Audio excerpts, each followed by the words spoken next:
Indonesia merupakan satu dari sedikit negara di dunia yang unggul dalam hal keragaman dan kekayaan sumber daya alamnya.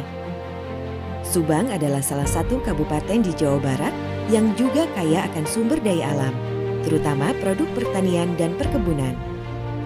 Salah satu komoditas pertanian dan perkebunan di Subang ada pada tanaman pangan, seperti singkong, jagung, dan beras yang bisa diolah menjadi beragam makanan pokok sebagai sumber karbohidrat yang dibutuhkan oleh masyarakat.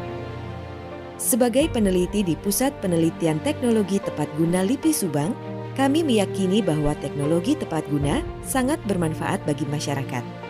Teknologi ini dapat meningkatkan taraf hidup masyarakat, memberikan nilai tambah pada produk-produk lokal, dan membantu mewujudkan usaha yang lebih produktif dan efisien.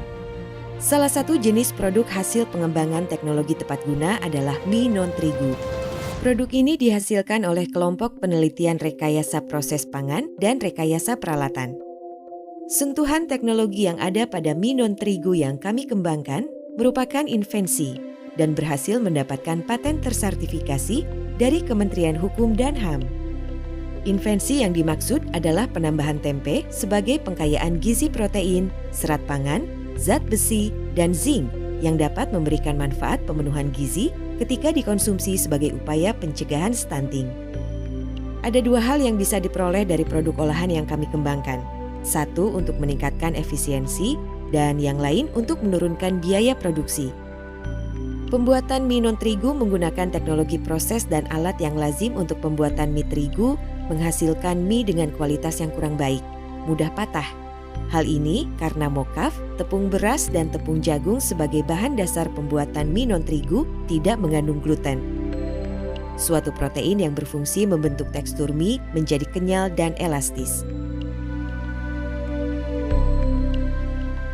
Oleh karena itu diperlukan teknologi rekayasa proses dan peralatan khusus untuk mie non-terigu. Kelompok penelitian rekayasa peralatan mengembangkan alat ekstruder untuk proses pencampuran adonan, gelanisisasi, dan pencetakan mie, sehingga dihasilkan mie dengan tekstur lebih kenyal dan elastis. Selain itu, mie non-terigu yang dibuat menggunakan bahan umbi-umbian dan serealia memiliki kekurangan dari aspek gizi, khususnya protein, serat pangan, dan kandungan mineral. Untuk itu, kami menambahkan tempe yang sudah lazim dikonsumsi untuk peningkatan nilai gizi produk mie non-terigu. Suatu invensi paten harus memenuhi persyaratan substantif. 1. Baru, artinya belum pernah dipublikasikan di media manapun sebelum diajukan dalam paten. Yang kedua, mengandung hal inventif. Serta yang ketiga harus dapat diterapkan dalam industri. Keunggulan metode yang diklaim dari paten kami adalah menggunakan bahan-bahan lokal, produk mie yang dihasilkan memiliki kandungan gizi yang sesuai dengan standar Badan POM, serta dapat diimplementasikan di masyarakat.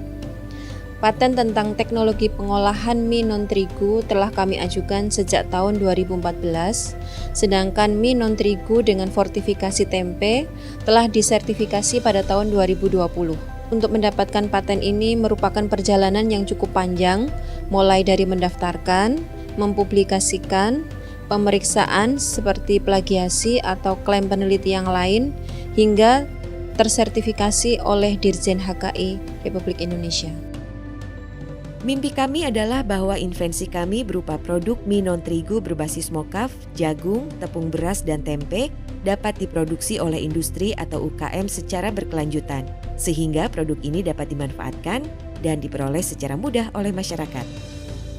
Saat ini produk mie non-terigu sudah diproduksi oleh industri startup di Subang dan menjadi salah satu produk yang dikerjasamakan antara LIPI dan PT Danone sebagai produk makanan sehat di masa pandemi COVID-19. Diversifikasi dan inovasi pangan lokal harus terus kita lakukan sebagai upaya untuk memenuhi kebutuhan pangan serta mengurangi ketergantungan terhadap bahan impor, sehingga meningkatkan ketahanan pangan nasional.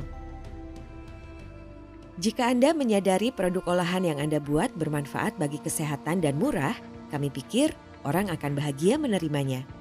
Invensi ini juga menjadi pemacu kami untuk dapat menciptakan invensi lainnya di masa yang akan datang.